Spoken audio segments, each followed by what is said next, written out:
Assalamualaikum warahmatullahi wabarakatuh. Perkenalkan, saya Maya Maliha, NIM 23010190156. Akan menjelaskan sedikit materi dari pendidikan multikultural tentang lintas batas pendidikan multikultural. Pendidikan diupayakan untuk memberikan proses perubahan dalam pola perkembangan diri manusia sebagai peserta didik. Dalam pendidikan multikultural, proses perubahan tersebut dibangun dalam rangka menghormati pluralitas dan heterogenitas dan humanitas. Penghargaan dan penghormatan dalam rangka untuk mendapatkan hak mengembangkan diri atas potensi diri berupa potensi intelektual, sosial, moral, religius, ekonomi, teknis, kesopanan, dan budaya. Potensi inilah yang menjadi materi dalam memberikan penghargaan atau pluralisme dan heterogenitas personal. Yang pertama ada proses pengembangan diri. Pengembangan atau developing merupakan sebuah proses yang berusaha meningkatkan sesuatu yang sejak awal sebelumnya sudah ada.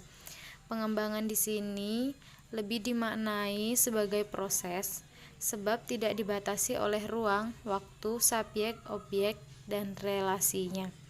Proses ini dapat dilakukan di mana saja, kapan saja, oleh siapa saja, untuk apa saja, dan berkaitan dengan apa saja.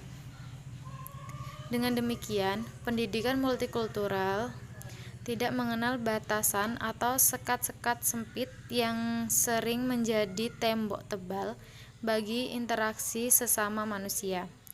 Pendidikan pada dasarnya merupakan proses pengembangan seluruh potensi manusia.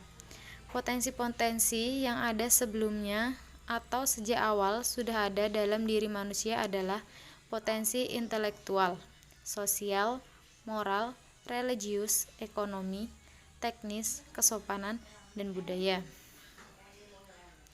Potensi ini diharapkan dapat dikembangkan secara maksimal dan seimbang. Sebagai langkah awalnya adalah ketaatan terhadap nilai-nilai luhur kemanusiaan, penghormatan terhadap harkat dan martabat seorang yang berada baik dalam keberadaan ekonomi, aspirasi politik, agama, etnis, atau budaya. Yang kedua, ada pendidikan yang menghargai pluralitas dan heterogenitas. Pluralitas dan heterogenitas dalam masyarakat merupakan sebuah keniscayaan. Pluralitas bagi masyarakat sekarang ini seakan menjadi harga mahal yang tidak dapat ditawar-tawar lagi. Bisa dikatakan mustahil jika sebuah negara atau wilayah tidak mengalami proses pluralitas dan heterogenitas dalam masyarakat.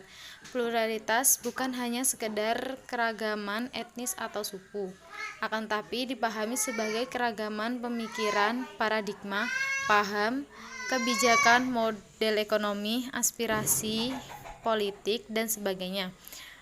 Pluralitas dan heterogenitas dalam arti di atas tidak memberi kesempatan bagi masing-masing pihak untuk mengklaim bahwa kelompok pikiran, paradigma, paham, kebijakan, model ekonomi, aspirasi politik, dan sebagainya menjadi anutan bagi pihak lain.